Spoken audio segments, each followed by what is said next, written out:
So maybe what people need to start to visualize is the data centers have replaced the CD-ROMs, the floppy disks, and other previous media that we used to export in 40-foot containers.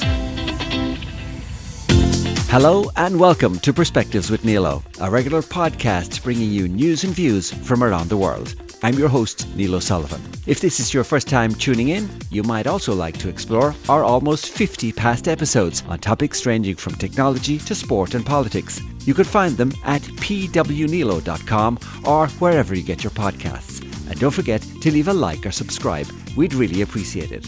In this episode, we report from the Datacenters Ireland conference, which took place at the RDS in Dublin in mid-November. This was the 14th year of the event, and it featured over 70 leaders and experts, as well as 120 exhibitors, showcasing the latest in data center technology, products, services, and information. We went along to find out more.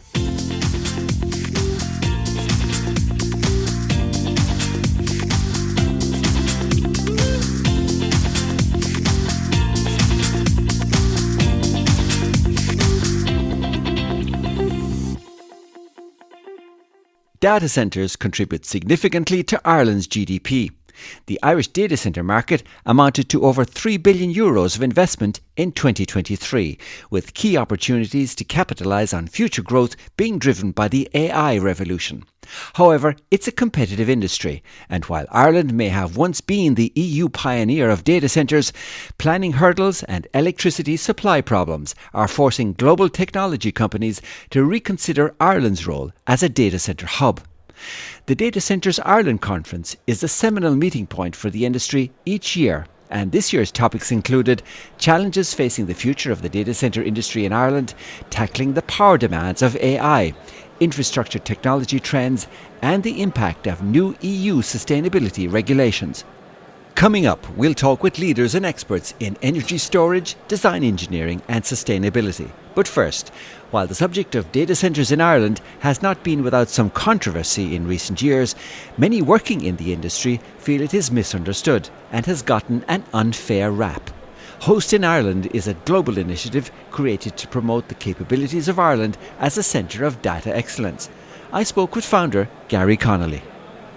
I'm founder of Host in Ireland, which effectively is a co-opetition of companies that compete with each other, but found a common ground 10 years ago from Ireland to come together, work together as a brand, and then promote Ireland and the Irish internationally for all things digital infrastructure. So you spend a lot of time working on data centre stuff and data centre technology. What's your kind of impression of this Data Centers Ireland conference so far this week? Yeah, I think it's slightly schizophrenic in my mind. I have two sides of it, and even with the crew we deal with in Host in Ireland, we've got Ireland, which has basically bloated itself with its own self-esteem and isn't actually doing what it needs to do to be relevant, not only in this digital infrastructure age, but in the next one. And then we have the Irish, however, the companies that have built Intel, built Pfizer, built Google, Microsoft, Amazon, who've learned the skills and aren't actually going to be curtailed by Ireland's lack of ambition. So therefore they're exporting their services globally. And so I've two sides of it. When I look at the Irish situation, I see such frustration. When I look at the Irish companies that have learned in Ireland in the last 10 years, it's so exciting. And what I see in this room, where we are today, are the latter, because there's very little going on in Ireland new right now, which is hugely frustrating. And why is that? What's causing all of that? Is it this moratorium on building that from EUGreenDeal or what? Isn't that interesting? We use the word moratorium all the time, but we don't even have a moratorium. We've what's called a de facto moratorium. If we had a moratorium, and there was one maybe 3 to 5 years ago, then people would be clear. You can't or you can. Whereas at the moment we're in this sort of limbo where you can maybe, possibly, maybe if you stand on your left foot and the wind is blowing on the right. There's such inconsistency. And what we're trying to actually develop in the world, and people will eventually realize it, is actually critical infrastructure for hospitals, retail and all the rest. And you can't have, maybe you can put your platform by a date. And you have to have, like any water, electricity, gas, etc., other utilities, you have to be surety of supply. So I think it's a combination of a couple of things to answer your direct question. It's actually a challenge of our success, firstly, because, you know, Ireland as a geographic location has worked hard for 50 years to position itself as a gateway to Europe, not just for data, also for pharmaceuticals and IFSC. So obviously, when we stopped producing floppy disks and CD-ROMs and exporting them all over the world, we had to replace it with whatever the current version of that was. Yep. And that's a server in a thing called a data center, which hosts data, which we then export. Very similar to what we used to put onto a floppy disk and export both. So effectively, when we've actually grown that, we've done it well, we can be trusted, and I guess it's a challenge of that. And then also, and this is the key thing, the global megatrends. You look at COP29 this week, Google it, the two things that come up most, digitalization and decarbonisation. They are the two global megatrends. You cannot do one without the other. And people may not understand that data centers actually help decarbonisation. There may be an image out there that data centers consume a lot of electricity, so maybe they're not that beneficial to the environment. But during a talk earlier, you mentioned that data centers in Ireland contribute only to 3% of carbon emissions of the whole of our country. Tell us more about the positive impacts. Well, to be clear, it's 3% of our greenhouse gas emissions. So I think what's important for your listeners to realise is that there's two words in data centre, and let's split them for the purpose of this description. There's the centre and there's the data. And what's the data do? Well, the data actually is what makes everything out there smart. So anytime you see a smart meter in your house, a smart grid, a smart car, guess what? If it is being sold, the smarts of the car or the thermostat or the grid is being sold to decarbonise it, then it's only smart because of data. So that data, where does it sit? In a centre. And that centre there, so if you can imagine the scales, and you look at the scales, okay, the data is decarbonising X, and the centre is the other scale, and it uses carbon Y. So the actual thing is the delta that is in between. And it's extraordinary, the difference. Some of your listeners would have, say, Google Nest in their homes. And there's a recent numbers come out that the Google Nest itself is actually saving in excess of 3 to 8 million megatons of carbon, because it can trend you. It can see when it should be on, when it should be off, when the weather's going to be cold or when it's going to be warm. And basically it takes the human part out of it, but we never take account for those savings when we're looking at actually the centre. And that's the key thing of the talk this morning, I think you find, is that we're all looking at the centre.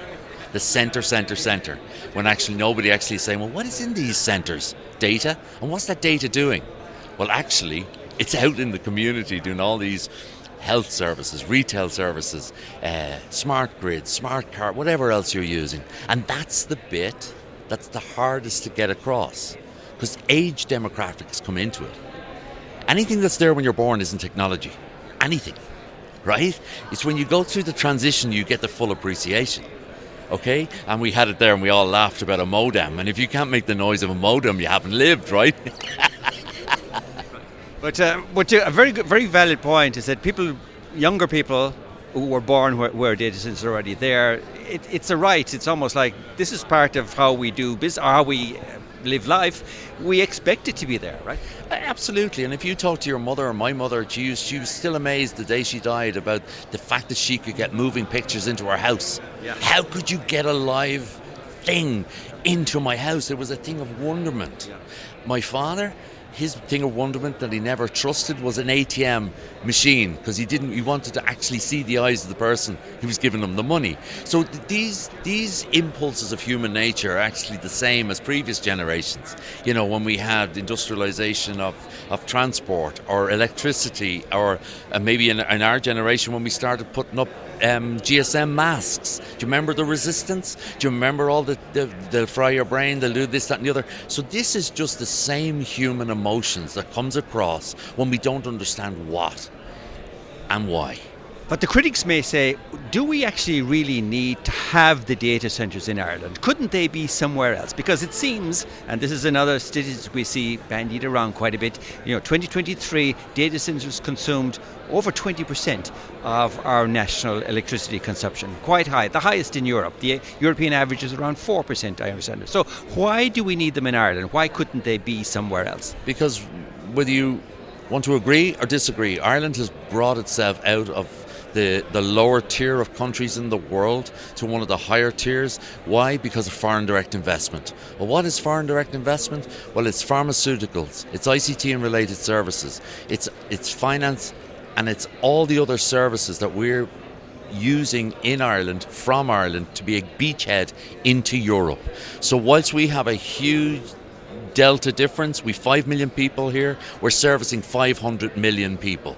And it's no different if you look at Guinnesses. The amount of pints of Guinness that are being made in Ireland to be exported, if you were to say, my God, they must be absolutely all rampant alcoholics. Or if you go down to Pfizer and you look at the little blue pill that's being made, 5 million a week of Viagra. Now, if you were to take that in isolation, you would also say, that's just nuts. We're an export industry. Ireland right now, rightly or wrongly, has got itself into a position where we're an export-led country with all those different disciplines. So of course, if we're actually making data for Europe, we must then, there's only one major raw material that makes data. And they are making data, they are storing data, and maybe it would help if your listeners thought of it as a digital factory. You're making data, you're exporting data, you're monetizing data, and basically what you need is green electrons. You need as many green electrons as you can get. So obviously, in the same way as the Pfizer example, the Guinness example, the IFSC has disproportionate amount of aviation leasing, etc. If you look at sort of the pharmaceuticals, the medtech space, look at how many we're making of medtech devices and stents and stuff.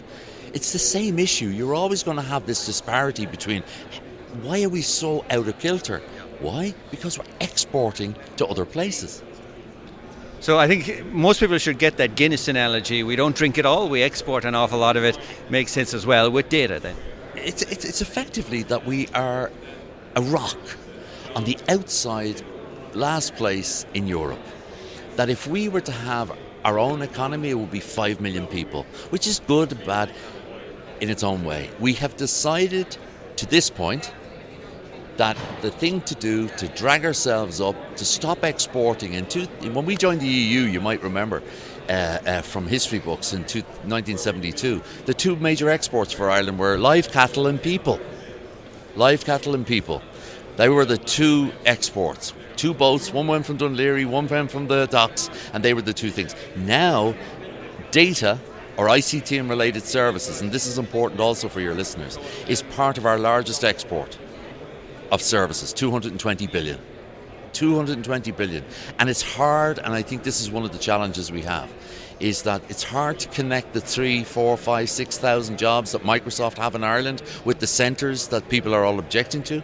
It was easier back in the day when we went to Sandyford and we saw the people doing the localisation, and they were then putting that software onto a floppy disk in a box and exporting it. And you could see the two. So maybe what people need to start to visualise is the data centres have replaced the CD-ROMs, the floppy disks, and other previous media that we used to export in 40-foot containers.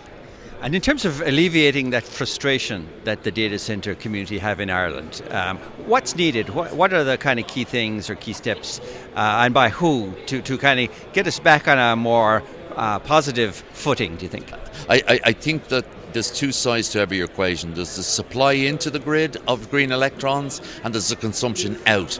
And actually, if you were to talk to some of the people that are trying to get electrons onto the grid, as in the wind, the battery people, the solar people, the hydrogen people, the biomass people, they have the same exact frustrations, just in reverse, to actually get more electricity onto the grid, as the data center community has taken it off. And why is that? Because it's the same old story. Our planning process is not fit for purpose. The technology isn't the inhibitor. EUGrid, if you give them the right money and give them the route, they'll run the cable, they'll terminate the cable. But we have this consistent challenge of trying to get and make progress that is held up in courts or planning objections. And I think unless we can sort the planning system, which looks after both putting electrons on and taking electrons off, we're just constantly running a losing battle. And why do I say it's worth it? Because we're an island. We have 40 to 60 gigawatts. In terms, for your listeners, that's 40 to 60,000 megawatts of accessible electricity that we have not touched. We started on the journey in 2004. We have 25 megawatts in Arklow. That was our first and last offshore. We're progressing, aren't we? We're trying to get all this offshore wind, and we find ourselves today, we've 5 very large projects. 4 are tied up in judicial review already. So unless we can sort out the process by which we can move things along, not the intent, but the ambition to change the system, we're constantly going to be in this situation. Maybe that's a positive note to end on, that hopefully energies can be focused on that problem and it's solved so we can make progress in the future. Yeah, and it's one of the things that often is said to me, we use 21% of the electricity. We only use 21% of the electricity that's generated. So when you say that... On the grid, right? On the grid, yeah. And we use about 6,000 megawatts on average a day. And we're looking daily at 40 to 60 gigawatts that we're not harvesting. So basically what we're saying is that unless we can fix the planning system, which by the way applies to both sides, the wind farms, the solar farms, etc., and the large energy users, we have a challenge. That's Gary Connolly, founder of Host in Ireland, and you can find out more about his company at hostinireland.com. As you will have heard in my conversation with Gary, Ireland has tremendous potential to produce lots of electricity from wind. However, electricity produced from renewables, like wind and solar, can be intermittent and variable, meaning the energy output fluctuates depending on weather conditions, like sunlight and wind speed. And when there is excess energy produced, it's often a case of use it or lose it. Energy storage technologies are therefore vital for storing electricity from renewables, thereby allowing this stored energy to be used later when renewables may not be producing enough to meet demand on their own. Bobby Smith is the head of Energy Storage Ireland, our representative body for the energy storage industry in Ireland and Northern Ireland, and I asked him to tell us more about the function of his organisation. Yeah, so we're a trade association for the energy storage industry, so we represent about 75 member companies that are all involved in developing, designing, operating energy storage projects on the system. So we're trying to advocate, speak on behalf of our members to advocate for more support of energy storage policy development in Ireland. And what are the different types of energy storage, listeners may not be aware of? Yeah, absolutely. So the most common form of energy storage is lithium-ion batteries. So people will be familiar with those. It's the same basic chemistry that you use in your mobile phones or laptops or EVs, but a battery system is just that aggregated at a much bigger scale to provide large volumes of power. There are plenty of other energy storage technologies. So another more common one would be pumped hydro. That's been in development or in operation for decades. That stores water in reservoirs and pumps them between higher and lower heights to store and supply energy. And then there are different forms of energy storage becoming more prevalent now today. So hydrogen energy storage, flow batteries, compressed air, iron air. There's plenty of different technologies. All are sort of competing for their own space in the ecosystem, let's say. Batteries are, I suppose, the obvious one. I'm assuming we have a certain amount of battery storage in Ireland. But what about the other types you mentioned there? Are they all present in Ireland? Are they all being investigated, or what's going on with them? Yeah, so there's around 1 gigawatt of battery storage in Ireland today. There's one legacy pumped hydro asset that was built in the 1970s, but pumped hydro is very geography dependent. You need certain geographical features to kind of get the most out of it, and we don't have a lot of that in Ireland. So pumped hydro hasn't seen a lot of build out since the 70s, so we've relied on battery storage since then. In terms of other new and more emerging energy storage technologies, that's more kind of early stage developments at this point. So nothing yet in operation, but a lot of developers and technology suppliers looking at Ireland as a potential almost test bed for their technologies. I saw something somewhere maybe a week or so ago where the ESB were showing some hydrogen storage and hydrogen powered, maybe backup power they can supply if required in certain circumstances. So is hydrogen, can we generate hydrogen in Ireland, or do we have to import it, and how does that work? Yeah, so in theory we can generate plenty of green hydrogen. There's an abundance of potential in the offshore wind energy sector in Ireland specifically. So we have this huge coast area and a seabed area with very high wind speeds. So the potential to use a lot of that offshore wind, particularly to supply green hydrogen, is virtually limitless. I suppose it's just about finding a use case for that green hydrogen, and that ESB project is attempting to almost provide that backup power generation via green hydrogen for data centers, and I think there is certainly a role for that in future. But this is one of the things, though, I hear a lot from a lot of people who talk about energy and data center and just general energy users is, all this green energy like wind and solar is great, but it is somewhat unpredictable and unreliable. It's based on the weather, cloud cover, all these different things. So storage is actually super important when it comes to this particular area. Oh, it's the key, and I'm not just saying that as an advocate for the energy storage industry, but it is ultimately that really key piece of the puzzle that we need to ultimately decarbonise. And it's not just the case that wind and solar are let's say intermittent or variable. It's that when you do often get their generation, you get it in very kind of bulky forms. You almost get too much of it at once, and then you might not get enough of it for hours or even days. So it's about how you balance that, and energy storage is a really key piece of the puzzle to doing that. It's we're seeing so many energy storage technologies come on the space now and come onto the system, because we ultimately need to crack that problem of storing and balancing that much renewable energy, and energy storage is the key piece to do that.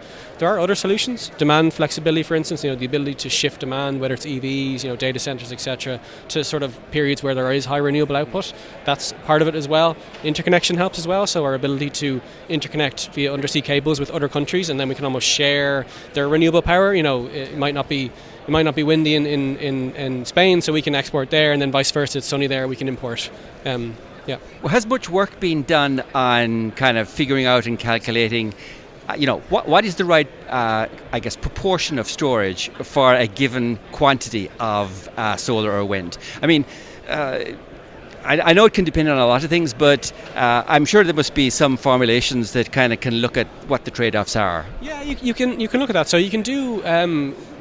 It's quite complex, but the likes of the TSOs would do system level modelling. So they're modelling what the energy grid looks like in future. So modelling the amount of demand, the amount of generation in future, where that demand is located, where that generation is located, what the grid looks like, and trying to see, well, if we use like typical weather patterns, so 30-year weather pattern over that time period, what does that look like in terms of periods when there's low renewable output, low solar output, etc., and how do we balance that? So you can come up with kind of approximate figures for the amount of megawatt hours in total that we need to almost balance the system. So let's say we're getting 80% of our needs from renewables, there's 20% remaining, that's a certain amount of megawatt hours, terawatt hours actually when you talk about power system level. We need something to meet that.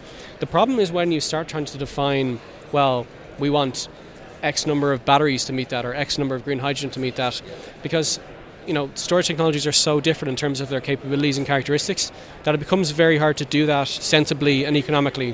What you want to do is actually design a market that says, well, we have this problem, we need to meet this much of an energy deficit in terms of renewable energy deficit.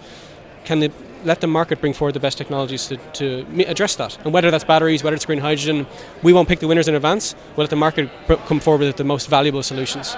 But I would imagine the costs are known in terms of, like, for battery storage, the dollar per watt or euro per watt hour, for example, would be known for batteries. And I'm sure it must be known for hydrogen or water or hydro as well. How do they compare and stack up? Yeah, that is. It's not a straightforward, let's say, comparison mechanism.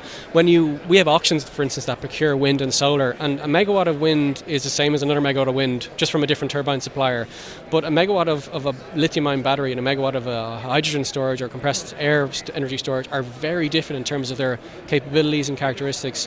So the design of a market has to recognize those different almost characteristics and capabilities and come out with a solution that says, well, this technology with this cost characteristic and this technical characteristic should be the winner.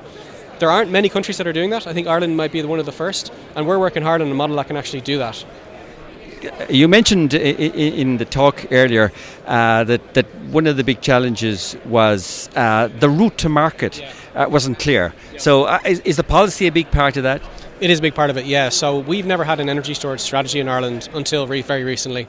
So a lot of what happened in the market in terms of the successful build-out of battery storage was almost not really planned. It was actually just a response to some market signals that were already there.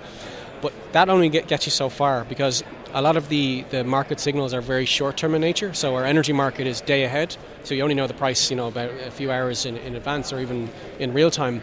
So there's no way you can bank that. You can't take that project to a bank and says, I think I can earn this much revenue over 15 years, but I don't even know what price I'm going to get tomorrow or in 5 years or 10 years. So no bank is going to let you go ahead with that, essentially. What we need is almost a revenue support or revenue floor underpinning that investment that says we can at least guarantee a certain amount of revenue, and then beyond that we can operate and earn other revenues. Potentially we even share that with consumers down the line. And that's what the government's policy says we want to do in Ireland. Now we just need to implement it. So the policy is very high level. It sets almost a direction of travel that we need to aim for, which is great. But the implementation is where the detail needs to be worked out. So does your group have a website or somewhere people can follow along to keep up to date on what you're doing? Yeah, absolutely. So our website is energystorageIreland.com, and we post our latest reports, news, and our membership there if people want to check it out. And we also have our info at energystorageIreland.com email if people want to get in touch. That's Bobby Smith, who is the head of Energy Storage Ireland. According to IDA Ireland, there are over 16,000 people directly employed in data centres in Ireland. However, the number of people indirectly employed in the sector is several times that. This includes thousands of people in the design, construction and service sectors. Fingleton White is an Irish design and consultancy engineering services company that works in the data centre space. Uncertainty of electricity availability from the national grid has caused many data centres to install their own on-site electricity generation and backup power supplies. I spoke with Dermot Costello, who is an associate director with the company, about the work they do in this area. And Fingleton White were formed 1981. We are predominantly a design engineer company and consultancy. And we're across all the board, all design, mechanical, civil, electrical, the whole lot. Yeah. And so you focus on data centres and the supply side for energy to data centres as well. Is there a big demand for that now? At the moment, yes. Given the need for internal generation, we are finding that there's an energy centre requirement outside of standby to be designed and to be built in as backup power in the event that the grid is not there. And what kind of energy, technologies are most popular? Let's put it that way. Most popular at the moment, definitely gas fuels, gas turbines, and then you have the secondary fuel requirement that goes with that in the country. But outside of that, then you would be looking at, where we can fit in the other technologies, the low carbon technologies, HVO, battery energy storage systems, etc. So it's trying to combine all of them that we are going towards that carbon zero. And how, when a data center comes to you and they're looking for this backup power source, what kind of sizes, how much energy are we talking about typically? Typically, the smallest that we have looked at, 45 megawatts, all the way up to 300 megawatts. So it's a wide range. Technology is being pushed. Equipment specifications are being pushed, but it's growing and growing. So a wide range across that. And how long would a project like that take to fully execute? Fully execute on our end, you'll be talking design 12 months, and then it would go into construction probably 12 to 18 months then as well. And so these are all Irish people in your company working on this, supporting these projects? Yeah, any project to date, kind of data centre wise, we've worked on is all here in Ireland, and predominantly we have multi-nationals working all across our company. It's not just Irish people, but predominantly Irish people, but we have a wide variety of other people as well. And would you say it's a growing business? It is for us. Again, we're design-wise, we are growing into every area because of the drive for low-carbon technology, the integration with, there's no one magic bullet out there at the moment, and we're trying to see where they all fit for the pathway to that zero carbon. That's Dermot Costello, who is an Associate Director with Fingleton White, and you can find out more on their website at fingleton.ie. One of the topics that has garnered more attention in the past few years at this conference is that of EU regulations for data centres.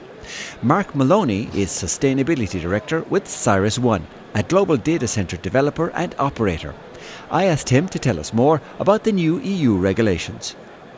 Well, the two we spoke about at this was the CSRD, which is the Corporate Sustainability Reporting Directive, and the European Efficiency Directive, and there are two new pieces of legislation that have come out this year. So I'll talk about them separately. The European Efficiency Directive, which came into being early this year, basically forced data center companies to report on all aspects of data center operations, mainly how much power they use, how much water they use, the source of the water, the source of the power, the redundancies of the buildings, the operating temperature, and pretty much anything that any kind of consumption side of whatever data centers consume had to be reported on, and this had to be done in all European countries as in from this year. The Corporate Sustainability Reporting Directive is another piece of legislation that was brought in to effectively force companies, not just data center companies, but companies. I think you want to take a step back. That is, and we discussed earlier that the non-financial reporting directive has been out for years, and that basically was forced big multinationals, utility operators, to provide non-financial data, non-financial sustainability data. So what the European Union did then was they expanded the net of that and brought it down to a level where up to 50,000 more companies a year had to report on the Corporate Sustainability Reporting Directive. So effectively what it does is, at its core, is you have to report all of your non-financial data in line with climate change, biodiversity, water usage, power usage, so any kind of sustainable activity.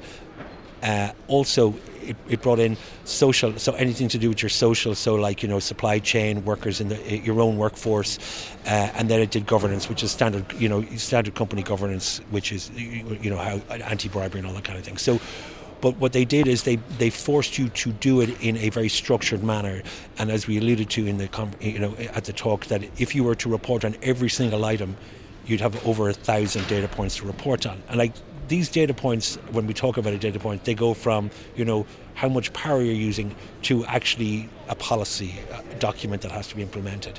And the way, you might ask, well, how do we know, or how do you determine, what you report on? So the other thing the legislation did and defined was you had to do a double materiality report. And what a double materiality report is, basically you do an assessment in your company, and it basically determines what topics are material to your business. And the double part of that is that you have to look at how your operation affects those topics, and then how the environment could affect the way you do business and how they could affect topics. So that meant that you'd have to look at what would be the financial implication of, say, climate change on your business. Mm-hmm. So, and then obviously how does your business affect climate change? So that's where the double materiality came in. So out of that, it gave you a kind of a list of all of these points you have to report on. And then not only do you have to report on year one, but then you have to demonstrate improvement on these as years go on. So as you do your first CSRD report this year, then next year they will review how you've improved on it. So they're the fundamentals. But on top of all of that, which was the clever part, it also it's forcing companies to align, or to do a taxonomy assessment. And what a taxonomy assessment is effectively you need to look at all of your economic activities, and then you need to assess each of those against fixed sustainable criteria. And what it means then is that the European Union then have a way of determining that your building is constructed in a green way or in a sustainable way, and that the money you spent on that is eligible for green financing, which which gets more favourable rates. And the same for, so basically any activity in your business which is OPEX, CAPEX or turnover will get assessed in this way.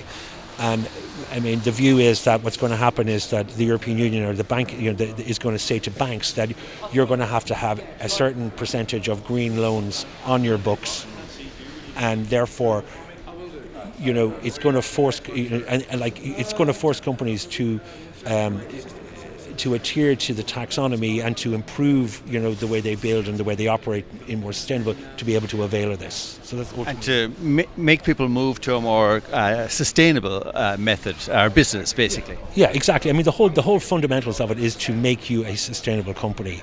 It goes from, for example, within the CSRD, you have to create policies and scope for an ESG committee within your organisation, and what they have to do, is they have to review all of your material topics on an annual basis, and then determine and show how you're improving those. So again, practices that companies weren't doing before, they now have to do, because it's mandated within CSRD. So CSRD applies to pretty much all companies, large companies. But the Energy Efficiency Directive is specific to data centres.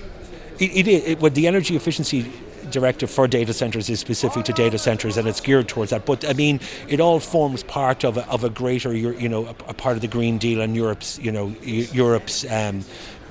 goal to be climate neutral block by 2050. So that's what it all aims towards. So you can go into the European Union website and you can see all of the activities associated with it and what it's doing and how it's all these little directives are all geared towards getting us to this climate neutrality by 2050. And what do you think are the chances of it for data centres? I mean, achieving that. I think of all the industries. I mean, I know I work in the industry, but I mean, they're so focused on achieving this because, we do realise that we are high energy users, and therefore, we have a social responsibility to do the best we can. So, we are already, sourcing renewable power, through guarantees of origin or through, through vehicles where we're investing directly in these renewable energy sources. We are already operating our data centers to the most efficient level we can. So, as an industry, they're always we are very much focused on being energy efficient. I've read somewhere where the goal is 2050 for achieving this. Data centers are aiming to be compliant by 2030. Is that right? That is correct. Yeah. So there was there is an organisation within Europe, a voluntary organisation called the Climate Neutral Data Center Pact, which was set up a couple of years ago, and in that we like-minded across the industry, we had all of the data center operators, all of the cloud providers. So we represented probably 70 to 80% by megawatts of all of the data centers in Europe, and they all made commitments to be climate neutral by 2030, and through the pillars of water, power, circular economy, and energy efficiency. So they were, so that's there, and and that was way before legislation existed. So this is, so we were already thinking ahead of that, knowing legislation was coming. So and again, it made this step into legislation a little bit easier. That's Mark Maloney, who is Sustainability Director with CyrusOne. My sincere thanks to all our guests, Mark Maloney, Dermot Costello, Bobby Smith and Gary Connolly, for taking the time to share their valuable insights with us on Perspectives with Nilo. We've provided links to their websites and some additional reference material on the topics covered in this episode in the Dive Deeper section of our blog, which you can find at pwnilo.com. And while you're there, why not take the opportunity to click on the subscribe link and follow the instructions if you'd like to join our mailing list for advance notice and special updates. You can also find Perspectives with Nilo on Blue Sky, so be sure to follow us there and join the conversation. But that's where we leave it for the moment. As always, thank you for listening, and until the next time, Slán ag Sbeannacht.